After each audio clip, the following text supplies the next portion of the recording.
It's Seeing Red, the New York Soccer Roundup. Since 2010, your weekly source for independent New York Red Bulls news and opinion. Now, from the Joe Goldstein studio, here's your host, Mark Fishkin. The summer swoon, once a staple of New York Red Bull seasons, is officially upon us. New York's attack is absolutely listless. On the road, falling 1-0 to Chicago Fire on a questionable first-half penalty kick. The Red Bulls are below the line for the first time this year with in a really long time, with 9 games to play and a very tough league schedule ahead of them. It's League's Cup time, but it's going to be a tough road to continue this playoff streak. It's Seeing Red, the New York Soccer Roundup. Mark Fishkin here with my friend, Mike Battista. How are you? I mean, I'm good. I'm worse that I watched that game or watched parts of that game. So, that's how things go. But overall, it's hot, humid, and I'm bothered by a lot of things, including New York Red Bull soccer. Yeah, Red Bull soccer is not in a good way. Tonight, I'll look back at a dreary night at Soldier Field. Will there be a Bull of the Week? I think that's the betting line is out there. We'll look at the remaining schedule. Berggeren has been signed. Is there more help coming? They really should get help. Do get help. A primer on the League's Cup, which, by the way, starts this Thursday. It actually starts tonight. I think there are matches tonight. There are, including a match at Sports Illustrated Stadium. Yes, which we know fans will be tearing themselves to get to. Preview of the Red Bulls' first League Cup opponent, Chivas de Guadalajara.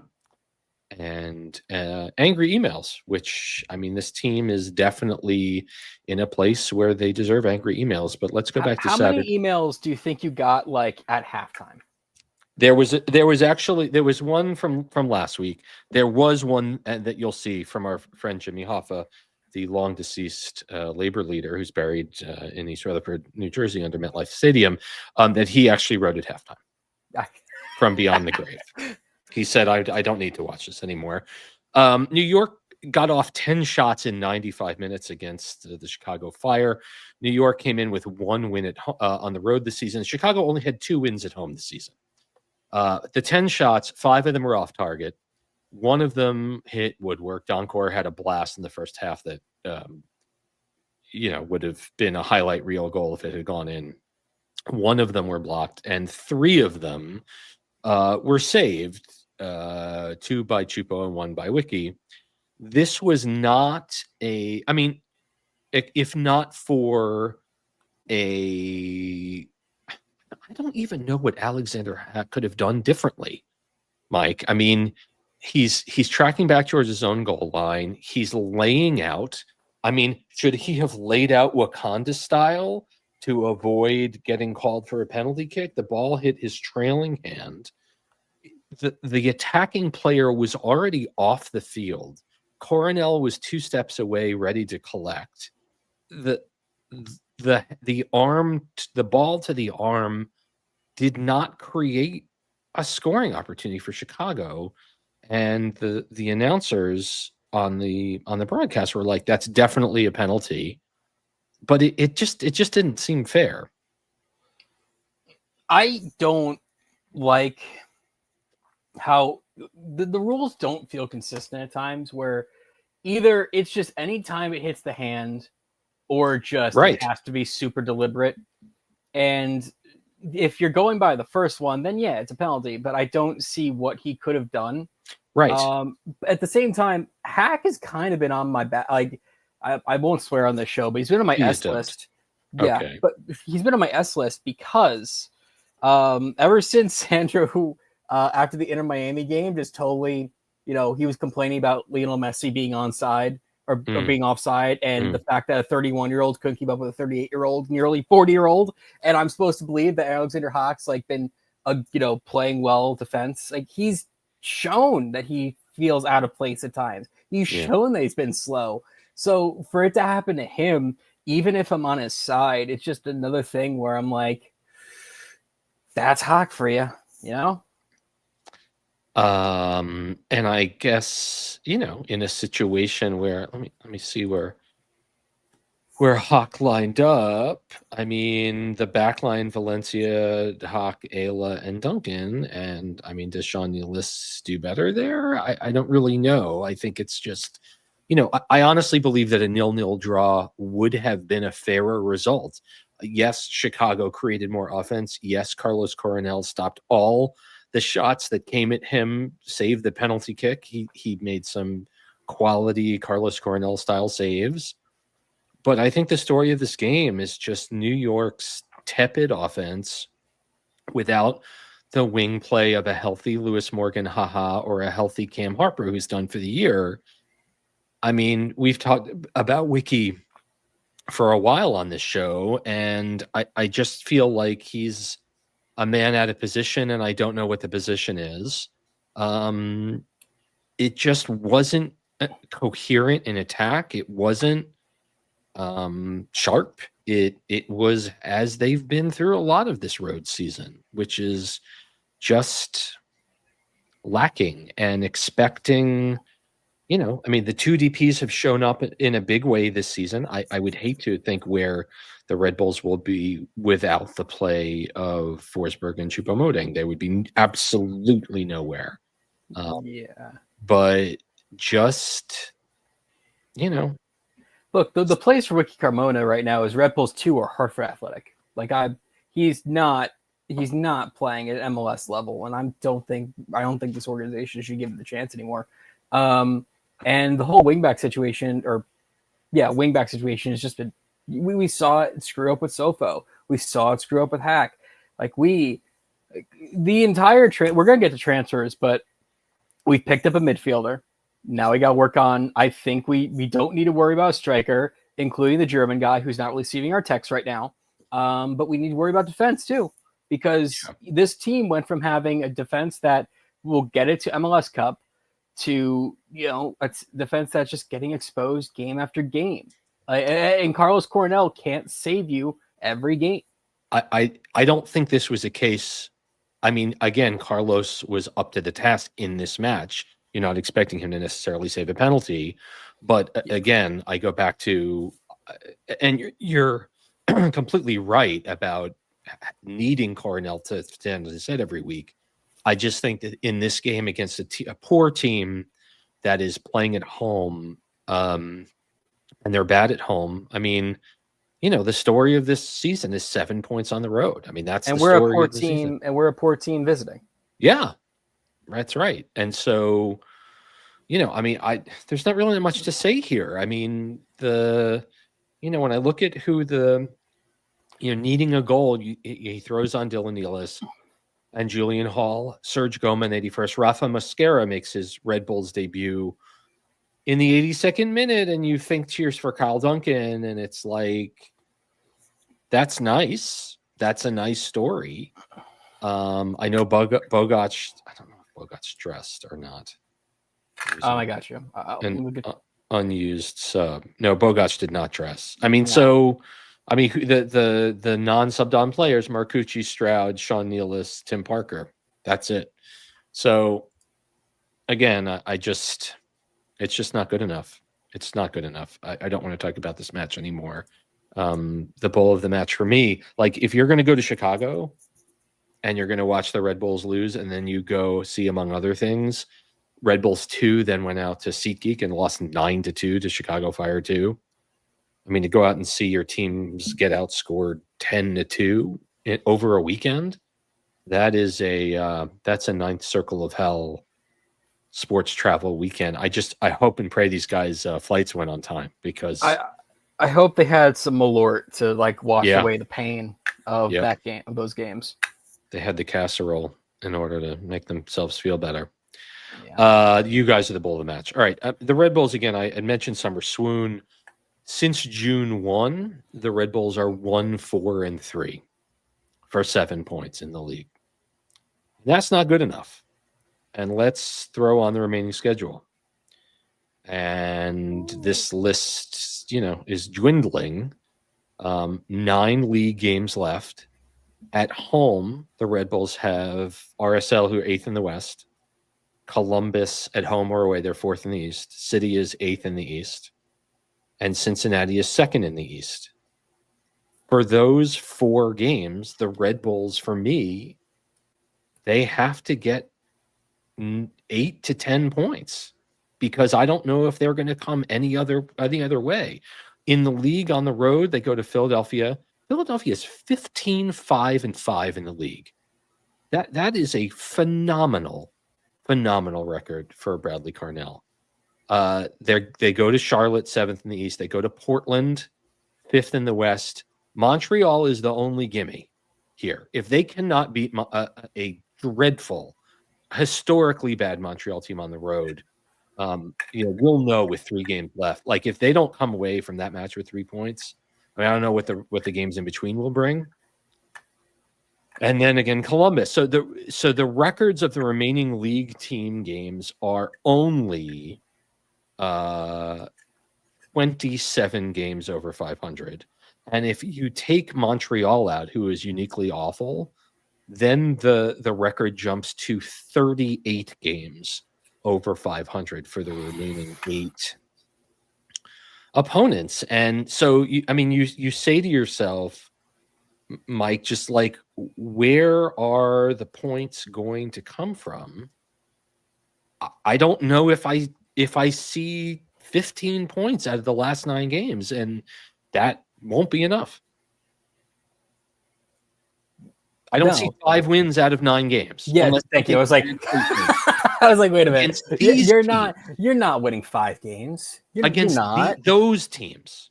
Look, I'm looking. They're beating RSL. They're going to beat RSL. They're going to beat at home. They're going to beat Montreal. I'll put it back.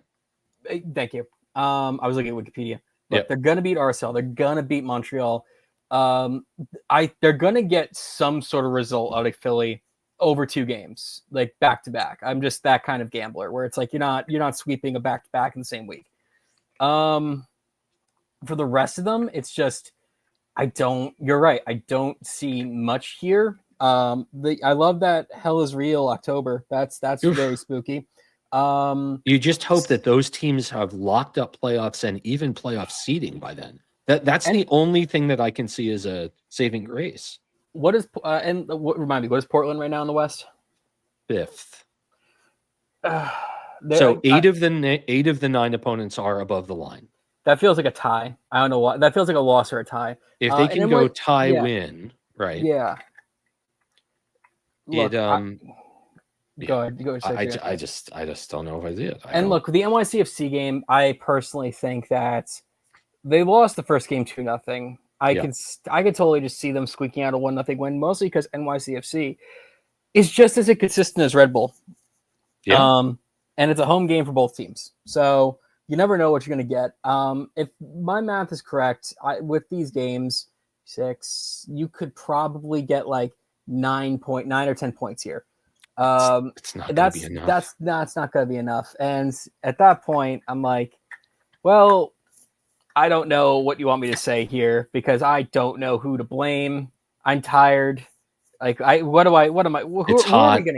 are we gonna yell at this point? I just don't know. Well, I think, what I'm hearing from fans on social media is it's on the front office, right? We're waiting for our annual discussion with Jokin, which usually happens after the transfer window closes.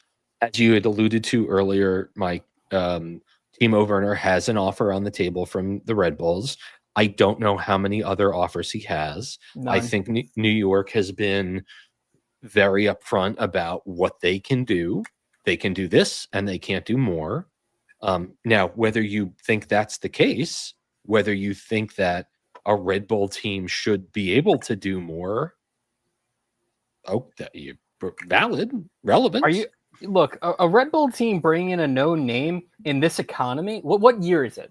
And the same thing is that didn't they do that last year and this year already? Is Chupo a known name? I mean, if the people who know, listen. I don't think like anyone Timo is like. I feel like Timo's on is a level up. Yeah, it's like what's his name going to Vancouver? Who's like Thomas Mueller. It's like Mueller going to it's like to him or something like that. But at the same time, all I'm gonna say is that great. We brought in a striker. You could score 3 goals, and you're still going to let in 4. Well, like the way this team is playing against the opponents they have. All right, we'll continue to talk about it. I want to talk about Leagues Cup though, which starts tonight. Now, this Leagues Cup is not your older brother's League Cup from 2 years ago when this thing started. Among the improvements in this year's tournament is fewer teams, right? It's all the MLS playoff teams from last year. It's the entire Liga MX. All of the games in the first phase are going to be against the opposing league. So each team will have 3 games in the league stage against teams from the other league. So you need to finish, and they're not going to start with a round of 32, as previous editions of this tournament has, working their way down to get as many games as they can. They're going to play the 3 games over 10 days, and then they're going to take a break before the final phase will continue with only quarterfinals. So the way it works is MLS teams on this side, they play 3 games. They're not the same opponents, so be it. Liga MX plays 3 MLS teams. They won't be the same, so be it. In order to advance to the quarterfinals, your MLS or Liga MX team have to finish in the top 4 in your league, on your league table. So that probably means 9 points, or maybe I think they're doing the wacky shootout after 90 thing. So I think if you win the shootout, you get another point after the tie. And so New York will know after they play Chivas this weekend if they have, frankly, a realistic shot on Thursday, if they'll have a realistic shot of advancing. And if not, if they don't get a win against Chivas, keep in mind, like I said, 3 league games, quarters, semifinal. This is a 6-game tournament now to get a spot in the CONCACAF Champions Cup for next year. Just like the U.S. Open Cup is now a 3-match tournament. You can make the argument it'll be a lot easier to get to the Champions Cup next year through one of these 2 competitions than it will be in the league, just because there are so many tough games. Okay. So 3 match days over the next 10 days through August 7th. And then they take a break, return to league play for that following weekend. Quarters on the 19th and 20th of August, semis on the 26th and 27th of August, final and third place on August 31st. So in the Red Bulls phase 1, is, I'm sure if you're watching this, they play Chivas de Guadalajara this Thursday at Sports Illustrated Stadium. Then they go to Cincinnati on Sunday to play Monterrey. Because neutral site. Huh? Because every game is neutral site. It's better. Okay. And then they play Juarez the following Thursday, August 7th in Harrison. And then we'll know. Interesting, though, because there's a 30-man roster for these clubs, for every Leagues Cup club, 7 Red Bulls 2 players got called up, including 2 goalkeepers, Aiden Stoke and Tobias Swiecek, and 5 midfielders, Andy Rojas, Costa Rica, Adrian Mehmeti, the next great thing, Rafa Mascara from Panama, we just got into this Fire game, Aiden Jarvis, homegrown, and Nuhin Benedetti, who has scored buckets of goals for Red Bulls too. So I guess I ask you, before we talk about Chivas, Mike, are any of these 7 going to see the field? And if they are, I mean, is Sandro will say when we talk to him, as he always does, it's all about the next game. We're trying our best. It's a new competition. Whatever we're doing in the regular season is not relevant, which is true. I think the question is, do you use this as a showcase for your up-and-coming players, or do you, throw your big guns at it, hope you get through, and then it's only 3 games to the Champions Cup? I mean, they're already, looking bad because none of these guys have a triple number on their jersey. That's already a downgrade.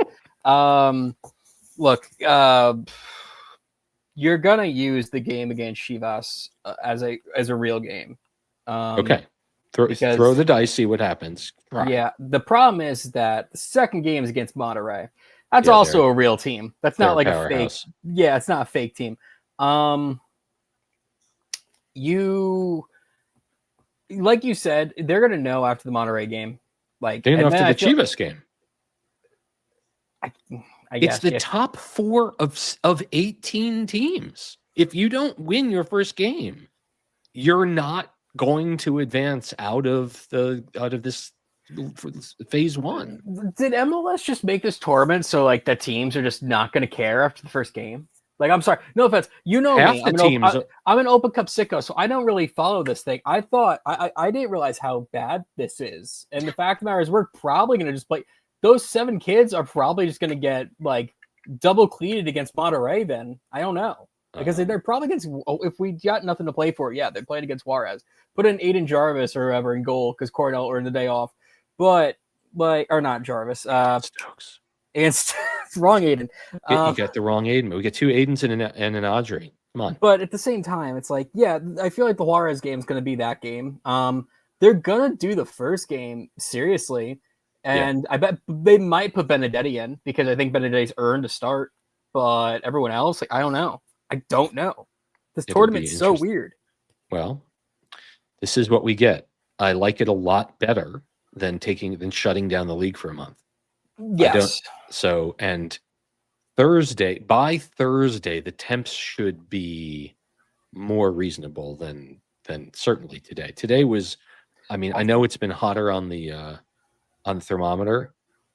I don't remember a more stifling day, and maybe I have a memory challenge, but the humidity and the heat today was absolutely breathtaking. It was off. I work outside, dude. It was bad. Terrible. Let's talk about Chivas de Guadalajara. We're giving them the car wash treatment. Here we go. League's Cup match day 1. The Mexican Apertura or opening tournament just started. They go fall to spring in Mexico, and as you may or may not know, if you're not familiar with the way Liga MX works, it's 18 teams in the league. I believe 17 or 18. Well, let's call it 18. And it's broken into 2 tournaments, an opening tournament, the Apertura, and a closing tournament, the Clausura. In the Clausura, the most recent completed Liga MX season, Chivas won a very uncharacteristic 5-6 for 11th, no giggling, 11th. Mrs. Tangredi from 8th grade, you would be pleased. A 11th place on the Mexican table. Not good. It's not good. They were not a great team. No bueno. They were no es bueno. They were very Red Bull-esque. That's a Red Bull-esque record right there. So far in 2 games in the Apertura, they scored 4 and conceded 4 in 2 matches. And very much like the Red Bulls, they only have 1 away win in their last 10 games on the road. Sound familiar? I think it does. In the Clausura, which just ended in April, they were among the better defensive teams, only conceding 1.2 goals per match. They had the lowest XG conceded in the entire season, which is big. They also had the most red cards. They had 6 red cards in 17 games. Oh yeah, that's the good stuff. That's the stuff. Their last 5, again, the end of the Mexican Clausura was April 19th. So they have 3 of their last 5 games took place in middle of April. A 1-1 draw at Mazatlan, a 1-0 home win against Puebla, and they closed out their kind of not great season with a 1-1 draw at Atlas. And their 2 games in the Apertura, they went to Leon and they lost 1-0, which I don't think is any big shakes. And then they won a wild one against San Luis. We played them. Yeah, we did. We've played them in previous editions, Atletico San Luis of Champions League. So that's them. There is some history between these 2 teams. This is the 4th all-time meeting between the Red Bulls and Chivas de Guadalajara. The Red Bulls yet to have a win. They're 0-2-1 all-time. These teams met in the 2018 CCL, still the CCL semifinals. Remember, this was in the middle of the Shield era. The Red Bulls had beaten Olympia of Honduras and the Xolos of Tijuana to get to the semifinals. It was a big, big deal and a big, big run. And the Red Bulls played Chivas really tough. They only lost 1-0 in Mexico. And then Chivas held New York in a very, very frustrating scoreless draw at then Red Bull Arena in April of 2018. And so you say to yourself, Chivas is one of the most storied teams in all of CONCACAF, and you go out over 2 legs on a single goal scored in both games. Then Chivas went and they beat Toronto FC, who, if you recall, had just won the MLS double, or I guess triple if you include the Canadian Championship. And then they beat Toronto in penalty kicks, which at the time, was frustrating. It was one of those times as before Seattle broke through. Goals versus Chivas all-time team, Party Dane Richards and Juan Agudelo both scored in a previous friendly against Chivas, not obviously during that 2-match series. Let's look at what Gabriel Milito's prospective 4-3-3 could look like. Brian Gonzalez. Now, again, Chivas is known traditionally for only playing Mexican players. That is part of their identity. You're going to see 3 Americans in this lineup. Americans, in some cases, that have MLS history and will certainly have something to prove back in the league. Jose Rangel is a 25-year-old Mexican goalkeeper. He had 11 clean sheets in the Clausura last time out, conceded 37 times in 17 games. Brian Gonzalez on the left back, 22-year-old Mexican, 2 goals already in the in the whole season. Jose Castillo, 23-year-old Mexican, Luis Romo, 30-year-old Mexican, and Daniel Aguirre, 25. He spent some of last season with the LA Galaxy. Boo. The middies are Richie Ledesma, who, for U.S. international tweener at 24 years old. He's came to Chivas from PSV. And he certainly has time in the league. Omar Govez, a 29-year-old Mexican, played 15 times in the Clausura. Eric Gutierrez, 30-year-old Mexican on the right. And then the top 3 are names you must know. Roberto Alvarado, he's not the one you should know. Scored 11 goals and had 11 goals and 8 assists in the Clausura. On the other side is now 21-year-old Cade Cowell, former San Jose homegrown, who has been playing really, really well on the left wing. He has you can flip Alvarado and Cal on my image on the screen. Apologies. He had 9 assists last time out, 9 goals and 3 assists, and he has a goal and assist already this season. And up top, it's I'll just say it. It's Alan Pulido, who crashed out at Sporting Kansas City so badly, the former El Tri Mexican player at 34 years old. He's what it's going to be. So, they're going to go ahead and they're going to give it a try, Mike. And, you hope, by the way, Chicharito is also on this team. He's out with a calf injury. He's also 37, which is crazy. If you're Sandro, though, as we talked about, you got to go for it, right? Yeah. No, we've gone through this whole thing without making a Chivas USA joke, and I'm just like, it's right there, waiting for you. It's right there. I was like, man, I'm looking at this roster, like, okay, there's a bunch of 30-year-olds that any of them played for Chivas USA. No, damn it. Chicharito, you such a question. Chivas USA legend. Chris Armas, Chivas USA legend. Jesse Marsh, Chivas USA legend. Brad Guzan, Chivas USA legend. Yep. Gosh. Look, I didn't really. No offense, I don't watch Liga MX. That's so okay. Your little data points before this show and you talking about it, I was like, wow, this team is terribly mid. It's not bad. Look in the mirror. Not good. No, this is literally looking at the Green Goblin mask, like talking to myself right now. So it's the Spider-Man pointing meme. Literally, coward. We could be so powerful if we just combined our minutes. Yes. Look, at the end of the day, yeah, this just makes me feel like this is the game where Sandro doesn't make this a showcase. He actually goes and plays a midfielder or 2 from the reserve team because God knows the team needs it. But if they get 2 or 3 points out of this game, because I still think they're doing that straight to penalty kick shootout thing. Because remember, last year we were knocked out of the tournament after we lost 2 straight shootouts. 2 straight penalty kicks, yeah. Yeah. One to Toronto. Awful Toronto. So the way I see it is that, yeah, no, this team is very much beatable, and then Monterrey is the worst one. So, yeah. Meaning the toughest one.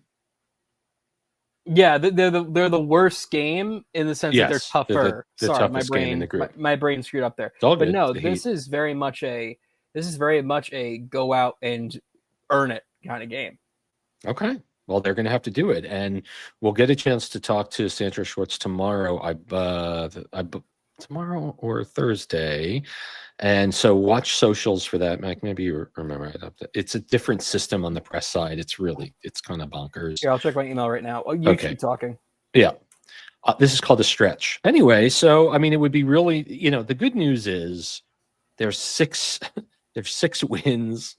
Or 6 games from CONCACAF Champions Cup spot. And I will offer this to Mike as he looks quizzically. Yes, sir? Wednesday, July 30th. That is training day, and we will have our hybrid press conference. Okay. Well, stay tuned for that. Excuse me, but I'll offer you this. 6 games to a Champions Cup spot. If they make the Champions Cup miraculously, if they put together an unbelievable run in this tournament during this month, I'm not expecting them to, and they get a Champions Cup spot. And to be clear, there are 3 spots: the winner of the Leagues Cup, the runner-up of the Leagues Cup, and the winner of the third place game. Because remember, third place Colorado Rapids was better than MLS Cup runner-up New York Red Bulls. Yes, I do remember that. But if they get a cup spot but miss the playoffs, does that mean this is a bad season? Yes, because this is America and we care about the playoffs. And I don't care. I don't care about the Tommy Lee Jones answer. Yeah, look, at the end, don't care. It doesn't matter what happens in any tournament besides MLS regular season playoffs. No, MLS season to play. Oh, I see. Okay. Because the normal fan doesn't care about anything besides MLS Cup. No offense. Are you saying that we are abnormal fans? Yes. I think there's a list somewhere of why these fans don't come to games. Oh, you know what? It might be on my screen right now as we get to our emails. It might be. But at the end of the day, with this team, if they don't make the playoffs, but they win a third place game in Leagues Cup, or they win Open Cup, you're going to say people like me going, that's nice. So what's the SNL skit of that's nice? That's the ticket. Yeah, but everyone else is going to be like, what? No, that's not good enough. You're going to raise the banner in the Southward saying not good enough. If they win the Open Cup, which again is 3 wins away, right? Yeah. If they win the Open Cup, and you can never, ever say, why does Red Bull come in cans? Because it has no cups ever again. I think that is a perfectly fine season. No, for me it is. I know for you it is. So I'm not going to put predictions on you because it's just kind of silly. I just, we don't. I mean, unless you'd like to make one for Thursday night. No, senor. No. Let's see what happens. When we're back on Seeing Red, we're going to answer some angry emails. Get excited. We'll be right back.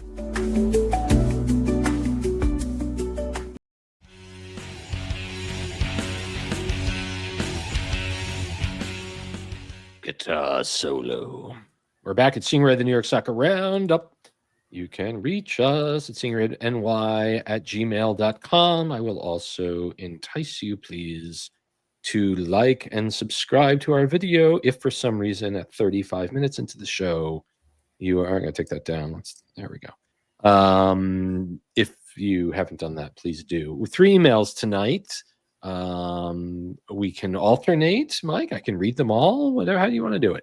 We can alternate. I see one has mention of a tournament I was just at. So you want me to do the first one? Yeah, let's do the first one. This is from Carl Perlberg, who I believe this is Carl's. Is it Carl or Kurt?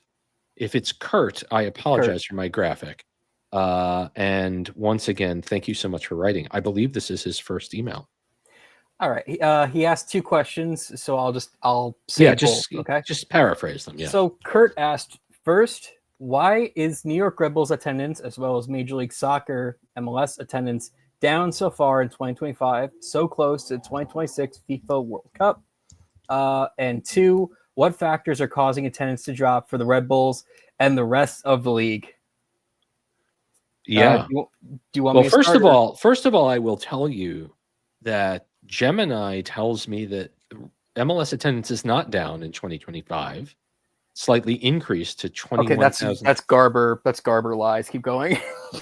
Wait, hold on. If we must go by reported numbers. We're not attendance psychics. We can't look at the section and go, there are 1,275 people in that section. I know it. We have to go by reported numbers. Come on, man. Okay, no. Okay, all right, hold up. I heard this months ago, like when Garber was talking about this, and he says, attendance is up overall. Like, look at these games. If you take Messi out of it, I'm sorry, it's not good. Like, numbers are down. No. Was Messi here last year? Yes. So it's apples to apples, is what you're saying. All right, that's great. But the thing that's and the apples are going rotten because if Messi's not playing, attendance is down, and I think it's because there's been a oversaturation of soccer in this country, and I think it's only going to get worse until next year. What did we have this year in the New York, New Jersey metropolitan area? And you could throw Connecticut in there too, because we've had U.S. men's national team friendlies. We've had FIFA Club World Cup. We just had 4 English teams playing 2 friendlies at MetLife and getting about 50,000 at that game. They're all draining the local ecosystem. And I'm not saying those people are going to go to New York Red Bulls games. God knows they don't go normally. But I'm saying is that you have the issue of too much of this is just draining it away.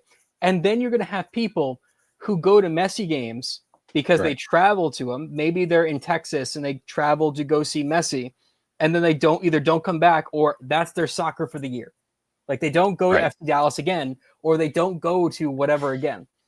There have been some really good numbers, there's been some really good stuff happening in MLS, but I do think that it's to quote, I've been watching Margin Call recently from 2008, phenomenal movie. The music is slowing down. Here's what I think. Go ahead. I absolutely 100% agree with your point about, especially in the New York metro area, there's been too much soccer, especially with, you kind of glossed over the Cup World Cup. There were 8 or 9 games at MetLife over the span of a month. You can count them. Mike went to all of them. The point is, yeah, I did. The point is, there becomes a point where if you're watching Chelsea play PSG for the final and you're spending, mid 3 figures to go and get into there, not only is going to an MLS game going to be challenging for you from a quality standpoint, it's just the fans that turn out for big events are not necessarily the fans that are going to turn out every week. I don't know if you heard me and Daniel Rebane after the FIFA Club World Cup, where we were just both, this was at the game against the one before Inter Miami, where they came back and won 5-2 or 5. Okay. And we said, we just went from Cole Palmer to Wiki Carmona. Right. This is awful. Yeah, there was the Revs game. We were there together. Revs, yeah. And so I'm just there is a mountain of difference. And it's tough to do. But it's not just that. And I don't like the fact that people say, oh, the soccer isn't good, so I don't go. No offense. You've gone to worse products in your life. You go see schlop movies because it's just fun to do. You like slocky, terrible movies because it's just a fun day out with friends.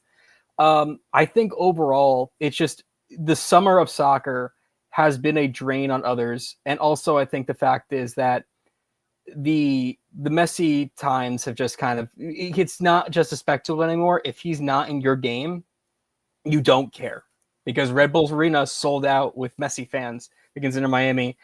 And I guarantee you, well, not next game, because that's Chivas. That's always going to do well. But the next home game against Juarez, or the next league home game, is just going to be against RSL.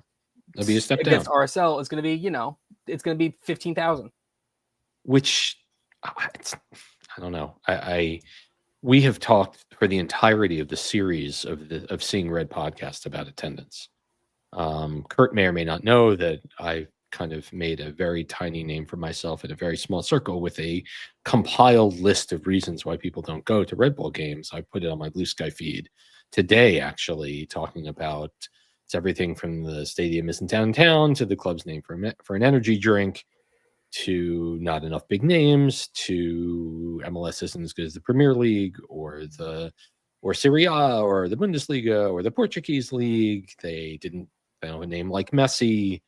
I'm not paying for MLS season pass, and so therefore I don't see this team anymore out in the world. And I think Garber during the All-Star game made, I think he's making concessions of the fact that yes, they took a boatload of cash from Apple. I don't know if it's growing the league, excuse me, which is very different from growing the game.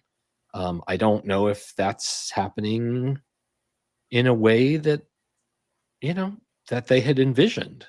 Euro preseason friendlies happening at the same time. They promised big spending on the roster and then didn't deliver. Keep in mind, Gustav Berggeren, who's coming in at the midpoint, they spent $2 million on him. FootMob reported it was $1.9 million to get Gustav Berggeren.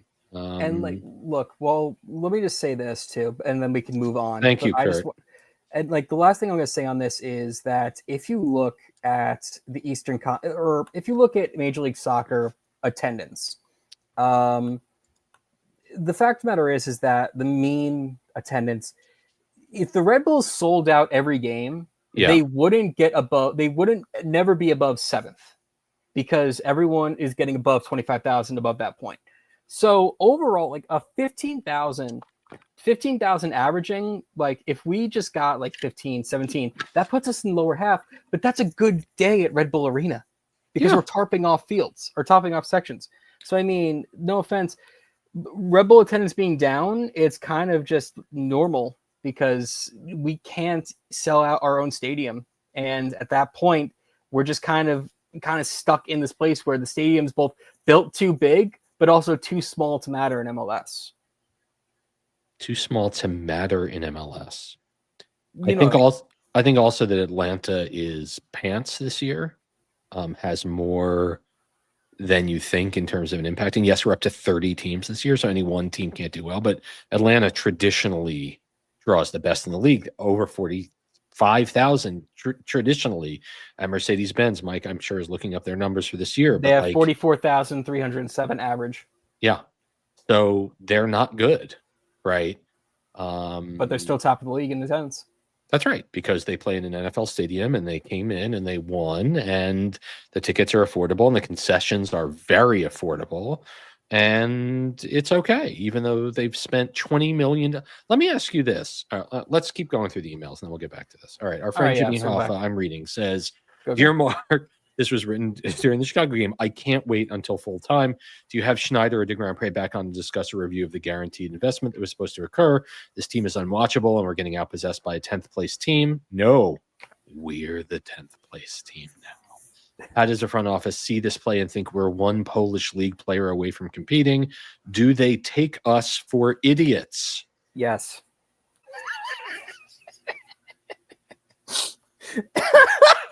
Listen, if they're going to miss the playoffs for the first time, and keep in mind, it's almost August, and you know what August is?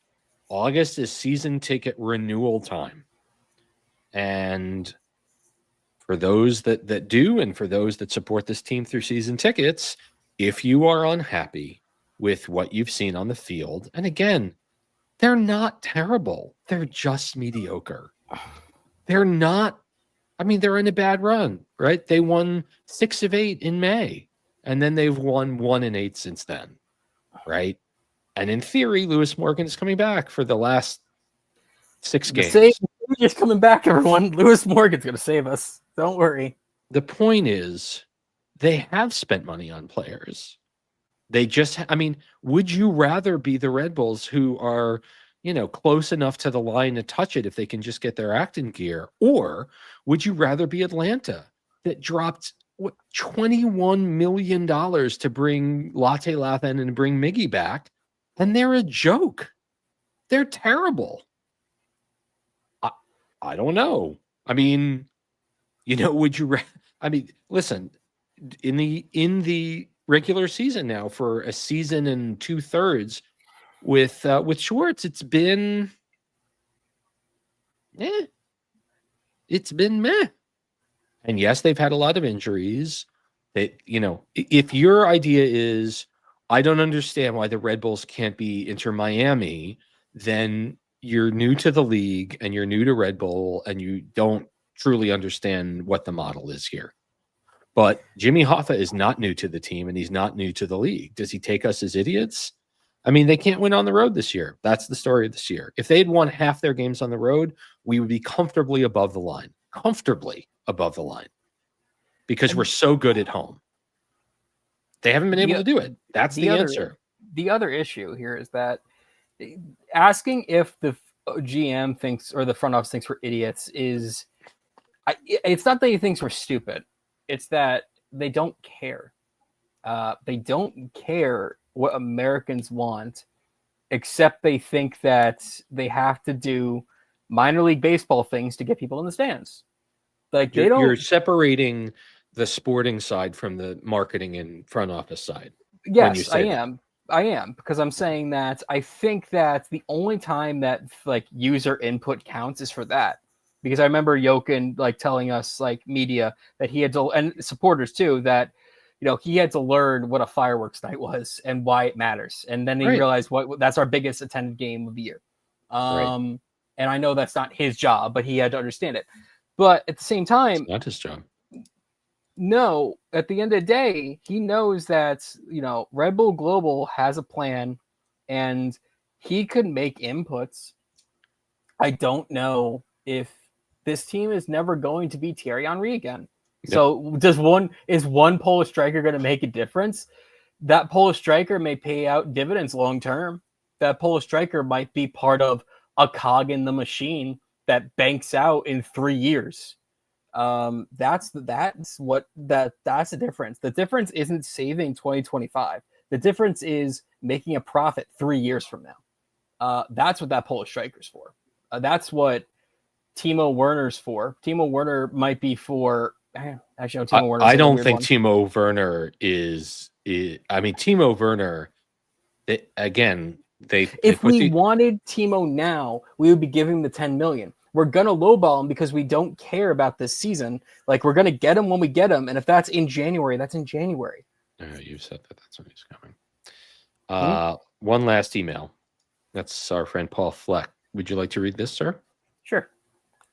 Paul Fleck. Hey, Mark and friends. Hope the summer is treating you well. I hope there is a lot of frustration. I know there's a lot of frustration. I hope this email finds you under the desk.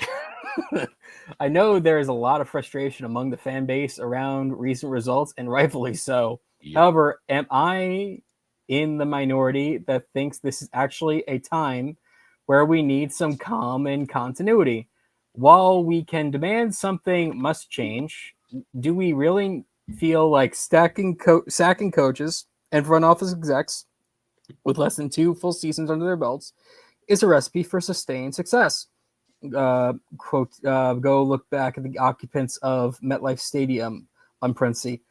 Sometimes team success goes beyond big transfer splashes and spreadsheet statistics. I know, blasphemy in our data-driven era.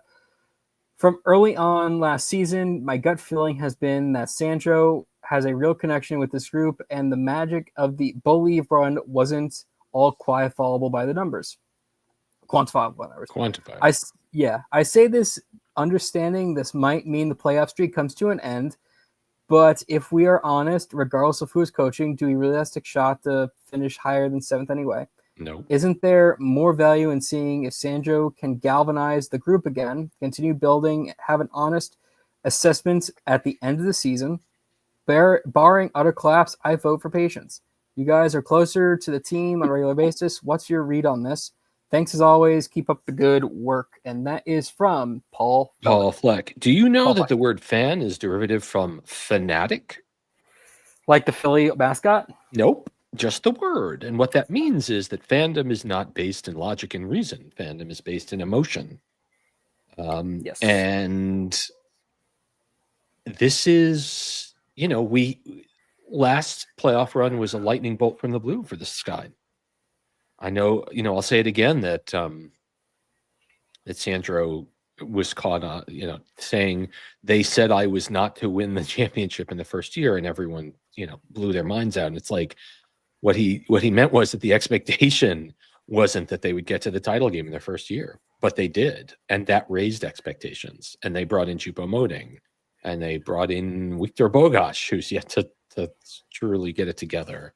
And they've put an offer on the table for Timo Werner that would be, would change the team for sure. I think within the bounds of what Red Bull allows them to do, they are trying.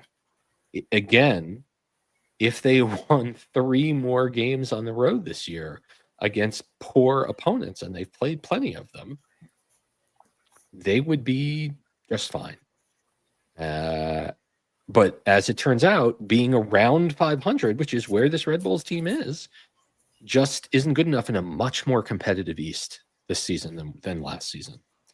So it's kind of like we're the anomaly here in terms of making the playoffs for 16 years in a row, 15 years in a row. It's not normal. There are teams in this league, San Jose, Chicago, that haven't made the playoffs in years.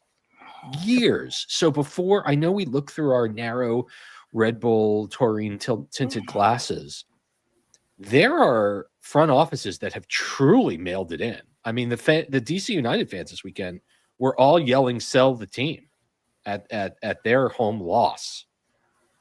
So, you want to go back and talk about fireworks night. You want to talk about the game presentation and needing to make it more of a show and profiling people that, quote unquote D-list celebrities that these tired eyes have absolutely no idea who they are on the screen. Here's a Red Bull. That's Tommy DeVito out there. What are you talking about? I mean, listen, getting Tommy and Eli Manning to come on a Wednesday night in the middle of July, that was phenomenal. Now I wonder, and I know they like to keep it a secret, but if they had said, Eli's coming to the game tonight, you better be there, I wonder if that would generate a little bit more interest. Listen, the team hasn't won in 30 years. They have never won a knockout tournament in 30 years. There are some that will say even winning won't help. The team's here. The options that you have are support the team or say, I'm done. I'm good. I've seen enough net. It's never bad enough to be abjectly terrible. They've got a very good record at home. They're among the top teams in the league at home. They just can't figure out a way to win when they get on a plane to do it. So, I appreciate Paul in his email saying, it's a time for calm. This is your time and this is your money. And if you are of a mind that you don't believe that things are being done in a positive enough way, well, you're about to get your season ticket renewal in the email, and you can say, no, thanks, I'm done. I'll just say this before, real quick, is that having patience with Sandro is fine, in my opinion. I've been staunchly defensive. I do defend him. You're defensive? Don't be defensive, Mike. What do you say about me? But no, it's like, I do not think that I don't think Sandro is blameless, but I don't think that you can blame the team's struggles on him as you could Gerhard or as you could Troy. I do think that, the players respond to him very well. I think the players do like him a lot. I think that's why, you see him running on the field and getting suspended for a game, and the players are still on his side because, that's our guy. He's on our back.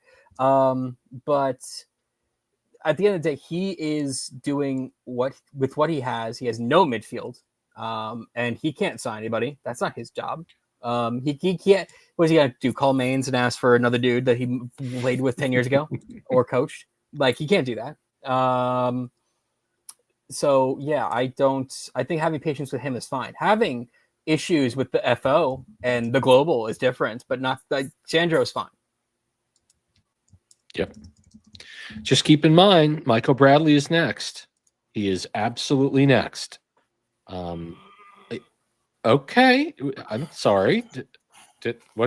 Was that a sound? That was a sound of like, I'm not trusting this bald Princeton man right now because he's doing stuff with the two kids. Like, I'm All not. Right.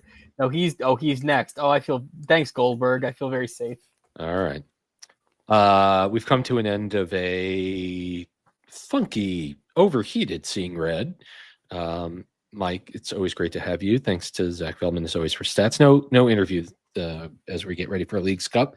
If you're going to Leagues Cup, you should expect lots and lots of Chivas fans. Chivas, one of the biggest teams in Mexico, and their fans are going to show out on Thursday night.